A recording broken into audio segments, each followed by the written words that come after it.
Hi everybody, welcome back to the channel. In this video we're going to take a look at some examples of finding maximums and minimums. So let's just go ahead and jump right in. I have three examples for us to take a look at. The first one says find the critical numbers, or could say critical values, of g of x equals the cube root of 4 minus x squared. So you should remember from the last videos that there's actually two different ways to find critical values. Both of them involve finding g prime of x, and then we need to look at where g prime of x does not exist or is undefined, and then also where is g prime of x equal to 0. Okay, so two different things for us to take a look at. Let's go ahead and find g prime of x first of all. And maybe before you find the derivative, you might want to rewrite this a little bit. This is 4 minus x squared. You could write it as raised to the 1/3 power instead of the third root. Just so that we have an exponent, we can use a power rule there. And in fact, not just a power rule, but we're also going to have a chain rule in here. So when you take the derivative, this should look like 1/3 times 4 minus x squared, and then raised to the negative 2/3, because you drop by a power of 1 with that power rule.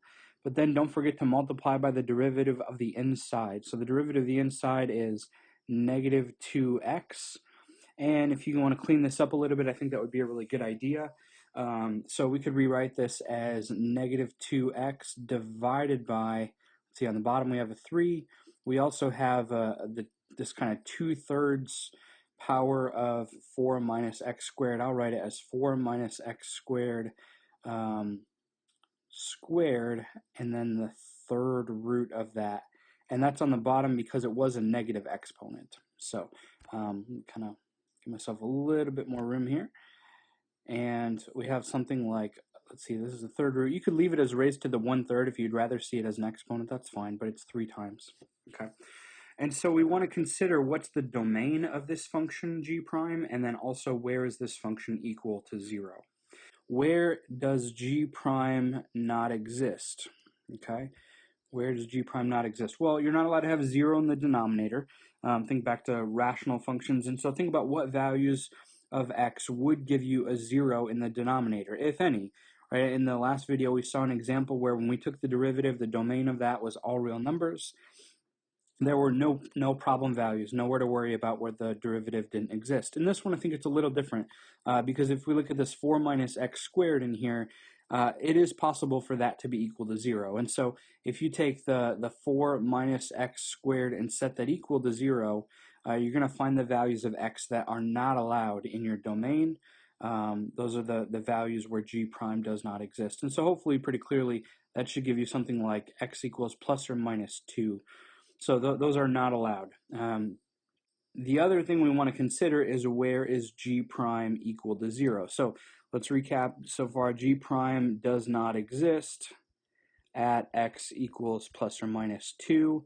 And then if we look back at g prime and say where is that whole thing equal to 0, g prime of x equals 0, hopefully fairly clearly, we don't need to worry about the denominator. If you set this whole thing equal to 0 and multiply both sides by the denominator, you actually just get the numerator equal to 0. So negative 2x equals 0. That's just going to give you, where does that happen? At x equals 0. So there's actually 3 different critical values here. 2 of them come from where g prime does not exist, and 1 of them comes from where is g prime of x equal to 0. Those are your 3 critical values. In this problem, it didn't ask us about maximums and minimums. It just said find the critical numbers. So we can go ahead and stop there. If the problem had said find maximums and minimums, we could kind of keep on going. Okay, so we're going to see a few other problems, or a couple other problems that do ask us about maximums and minimums here in a second.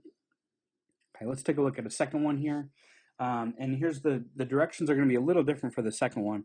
The second one's going to say find the absolute, not local, but absolute maximum and minimum of f on the closed interval that's given. And so that should kind of ring a bell from the last video, is we're not just talking about where f doesn't exist. We're not just talking about where f prime, or I should say where f prime doesn't exist. We're not just talking about where f prime is equal to 0. We also need to consider the endpoints of the interval. So here's what our function f of x is going to look like. And in this example, it looks something like 2x to the third minus 3x squared minus 12x plus 1, and the closed interval that we're going to be talking about is from -2 up to 3.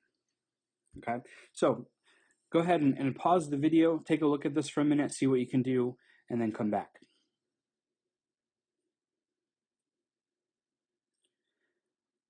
All right, so hopefully you've worked that out. We're going to go ahead and take a look. And remember that what we want to be finding every time we're talking about finding maximums and minimums, we want to, at some point, we're going to need to find f prime.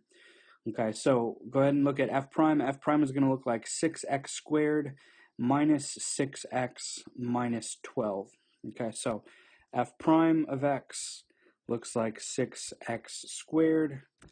Let's see, it was minus 6x, and then I believe it was minus 12. Okay, minus 12. There we go. And so this is your f prime, and you want to be looking for really 3 things. You want to be looking, first of all, for where is f prime not exist? Where is f prime equal to 0? And then remember in the last video we had a third case, specifically when we were talking about on a closed interval and when we were finding the absolute maximums and minimums, not just local maximums and minimums, but we need to check the endpoints as well. So we need to check -2 and 3. So check x equals -2, check x equals 3. And what we're going to do is we're going to plug in all of these values that we find, all of our critical numbers as well as our endpoints, into our function and figure out what the output value is, because that will tell us what's the largest value we have for f, what's the smallest value we have for f when we're talking about absolute maximums and minimums. Now, one distinction I want to make is that when we're finding critical values, we only need to check the critical values that are in the interval from -2 to 3. If there are other critical values that are outside of that interval, we don't care about those ones, okay? So, first of all, where is f prime not exist? Well, this function f prime is a quadratic that has a domain of all real numbers that exists everywhere. So I would say there are no critical values that come from looking at where f prime does not exist. Now, it doesn't mean there's no critical values as a whole, because we might get critical values from finding where f prime is equal to 0, but at least we don't pick up any critical values from talking about where f prime does not exist. Okay, now the next part, we can go on to number 2, says go ahead and take your derivative and set that equal to 0. So hopefully you did this on your own, but if we set this equal to 0, in fact, you can actually factor out a 6 from everywhere, and go ahead and divide everything by 6, and basically it makes your numbers a bit easier. It looks like x squared minus x minus 2 equals 0. That actually factors pretty nicely. It factors as x minus 2 and x plus 1 equals 0, and so you get x values like x equals 2 and -1. Okay, so we have 2 critical values and we have 2 endpoints to check, but we do have to be careful. I would ask this question: are both of the critical values in that interval? Okay, so if you think about kind of drawing yourself a number line, it's saying from -2 up to 3, do -1 and 2 as your critical values both appear in this interval? -1, 2, yes they do. We have to check all 4 of these. So here's what we're going to do when we say check all of these. We are going to go ahead and find f of -2, f of -1, f of 2, and f of 3. And what we want to know is which one gives us the largest output value, that's the absolute maximum. Which one gives us the very smallest value, that's the absolute minimum. Okay, I just want to double check, make sure I got those down right. -2, -1, 2, and 3. Okay, so go ahead and pause this and find, or if you haven't already, go ahead and find output values for each of these 4 input values. Remember, into your original function f, not into f prime. So go ahead and find out what you get. And I believe you should find something like f of -2 equals -3, f of -1 equals 8, f of 2 equals -19, and f of 3 equals -8. So remember the question asked about absolute maximums and absolute minimums. The absolute minimum is at this point right here. And so you could ask a question like, did it ask you about the absolute minimum value, which is -19, or did it ask you for the x value where that happens, or did it ask you for the point? I think it just said find the absolute minimum value. So the absolute minimum value would be -19.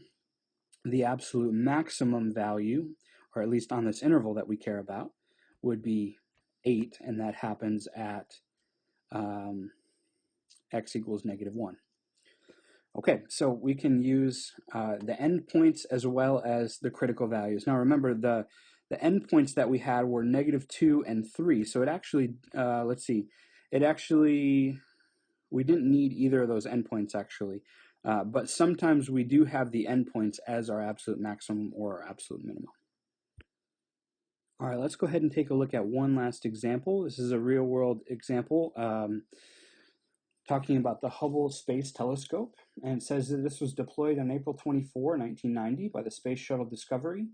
A model for the velocity of the shuttle during this mission from liftoff at time t equals 0 until the solid rocket boosters were jettisoned at t equals 126 seconds is given by this kind of crazy formula right here. Notice this is in feet per second, but there's a really important distinction I want you to make. This is talking about the velocity. This equation is not talking about the position, okay? So we are talking about the velocity right now. One way you can think about this is that this formula is already an f prime formula, okay? That's a velocity. Now, notice the question at the end. It says, using this model, estimate the absolute maximum and minimum values of the acceleration of the shuttle. So this is already a velocity. That's a first derivative. We want to know about the acceleration. That's a second derivative. So go ahead and find the absolute maximum minimum of the acceleration. That still does mean we need v prime of t here. Okay, so if you find v prime of t, let's put it this way. This is v of t on a closed interval, and it doesn't say the closed interval like in quite that wording, but it does say from t equals 0 up until the rocket boosters were jettisoned at 126 seconds.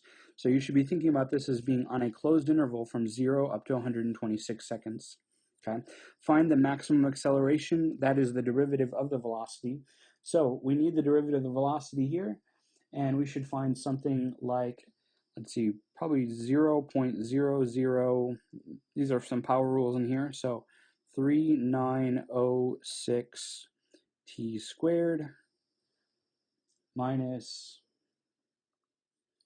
0.18058 t plus 23.61. Okay. And you should ask yourself a question, where is this function undefined? It's not. It's a quadratic, even though the coefficients are some kind of crazy decimals. So this is defined everywhere. So really all we need is where is v prime of t equal to 0. Okay, if you go ahead and solve, you might actually have to use a quadratic formula. I think what you'll end up finding is something like this. Basically, t is approximately 23.12 something. Okay, you can do that on your own and verify. But then along with that, we also need to know what about the endpoints. We also need to check t equals 0 and t equals 126. So go ahead and check all three of these values into your original velocity function, okay, and find out where we have the maximum and the minimum. And I think you should find something like v of 0 is 23.61. V of your critical value that you found is 21.52.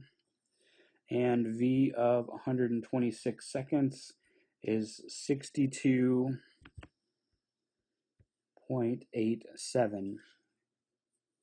So here's your maximum acceleration and your minimum acceleration in that time window. Okay, these are a few examples, so I hope you've enjoyed.